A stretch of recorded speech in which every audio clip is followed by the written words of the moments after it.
ఈ రోజే డౌన్లోడ్ చేయండి, మీ ఫేవరెట్ షోస్ చూడండి. మనం ఎంతగానో అభిమానించాం, అక్షయ్ని చూసుకున్నట్టుగా చూసుకున్నాం.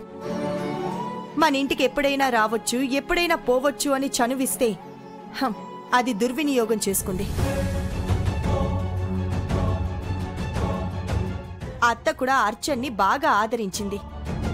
మిగిలిన అందరూ అర్చన్ని ఇబ్బందులకి గురి చేసినా అత్తైతే మనవరాళ్లానే చూసుకుంది. శౌర్య కంటే మంచి స్థానాన్నిచ్చింది. అటువంటప్పుడు ఎలా ఉండాలి? అసలు అదేం బుద్ధి? అందుకే అంటారు, పరాయి వాళ్ళనెవ్వరిని గుడ్డిగా నమ్మకూడదు అని. అది చిన్నైనా పెద్దయినా సరే వాళ్ళని ఉంచవలసిన హద్దుల్లోనే ఉంచాలి.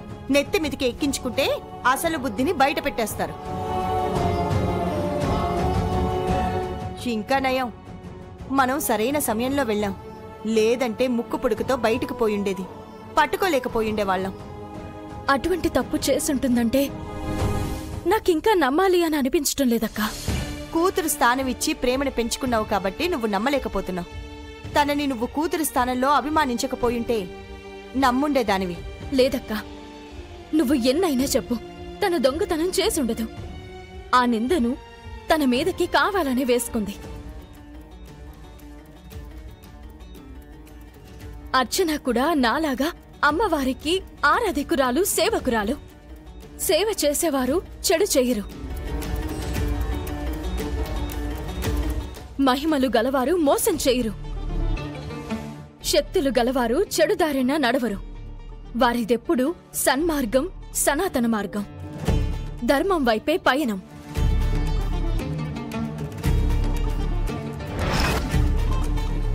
తన మనసులో, మాటలో, ప్రవర్తనలో ఇంకేదో కారణం ఉంది. తను దానిని బయట పెట్టడం లేదు. ఆ కారణం ఏంటో తప్పకుండా తెలుసుకుంటాను. అనాథ పాపకు ఆ కుటుంబంను తిరిగి ఇస్తాను.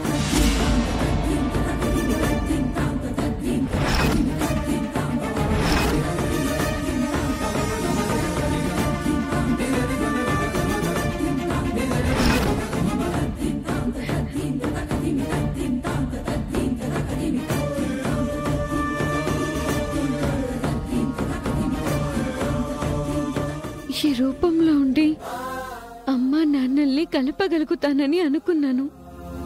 గడువులోపు ఆ పనిని సాధించలేకపోయాను. అమ్మకు న్యాయం చేయలేకపోయాను. నాన్నమ్మ వాళ్ళ ఇంట్లో ఇంకా ఉండుంటే పాత రూపంలోకి వెళ్ళిపోయి ఉండేదాన్ని. అక్షయ్గా నన్ను చూసి తట్టుకోలేరు కాబట్టి ఇంటి నుంచి బయటకు గెంటేసుండేవారు. ఇప్పుడేం చేయాలో నాకేం అర్థం కావడం లేదు. పుట్టినరోజు తర్వాత దూరంగా వెళ్ళిపోయి చనిపోవడం మంచిది.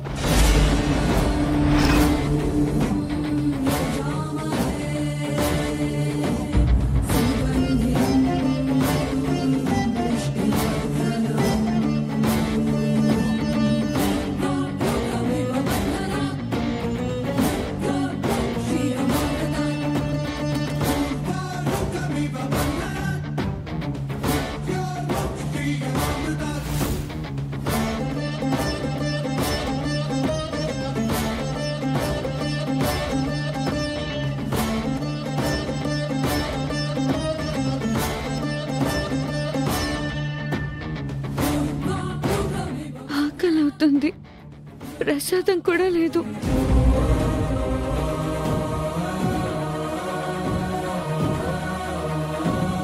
తాగడానికి మంచినీళ్ళు కూడా లేవు.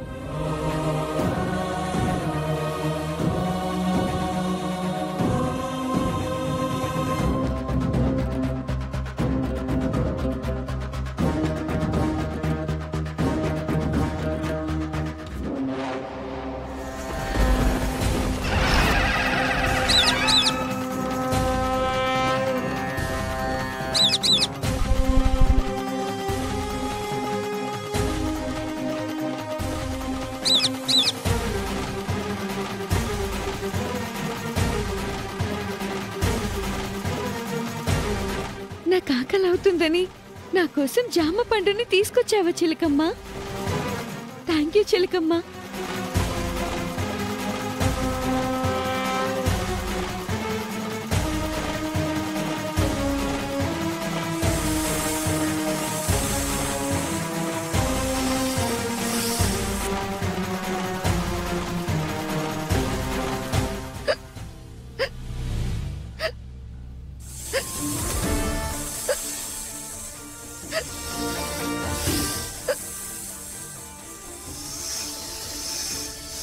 నా కోసం వాటర్ బాటిల్ తీసుకొచ్చావా? Thank you Nagamma.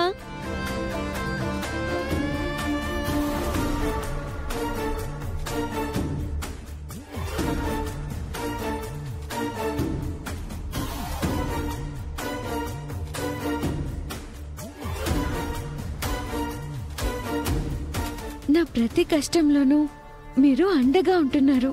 మీకెంతో రుణపడిపోయాను.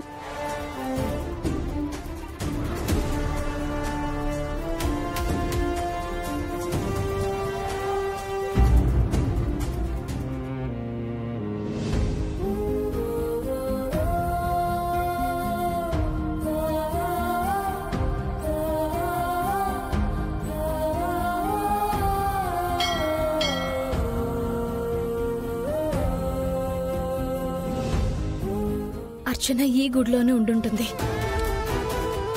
అర్చన, అర్చన, అమ్మ అర్చన, అర్చన, అమ్మ ఒక్క నిమిషం. ఇక్కడ అర్చన అనే పాప ఏమైనా ఉందా? తెలీదండి. ఈ గుడికి వచ్చుంటుందా, లేదంటే ఇంకేదైనా గుడికి వెళ్ళిపోయిందా? మా కంట కనపడకూడదని. అర్చన ఎక్కడున్నా బాగుండాలి. అర్చన,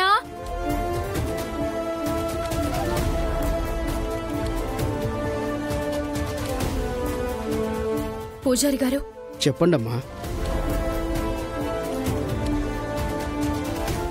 రేపు నా కూతురు అక్షయ పుట్టినరోజు. తను నాకు దూరం అయ్యి కొద్ది రోజులైంది. కొన్ని పరిస్థితుల వలన అమ్మకు అయిన వాళ్లకు కనిపించకుండా అజ్ఞాతంలో ఉంది. రేపు ఎలాగైనా వస్తుందని ఇంతకు ముందు నాకు తెలిసిన ఒక పాప చెప్తుండేది. ఆ పాపకు ఏమైందో ఏమో, నా కూతురు రావడం లేదని అబద్ధం చెప్పింది. కాని అమ్మని చూడ్డానికి నా బిడ్డ వస్తుందన్న నమ్మకం అయితే నాకుంది. నా బిడ్డకి నేనెప్పుడూ పాయసం చేసి పెడుతుంటాను. ఎంతో ఇష్టంగా తినేది. రేపు కూడా తన కోసం పాయసం తయారు చేస్తాను. నా బిడ్డ రావాలి, పాయసం స్వీకరించాలి. అప్పుడే నాకు ఆనందంగా ఉంటుంది. నా ఆశ, నా కోరిక నెరవేరేలా దైవం దీవిస్తుందా? ఆ పరమేశ్వరుడి దయ వలన నీకు నీ బిడ్డకు అంతా మంచి జరుగుతుందమ్మా.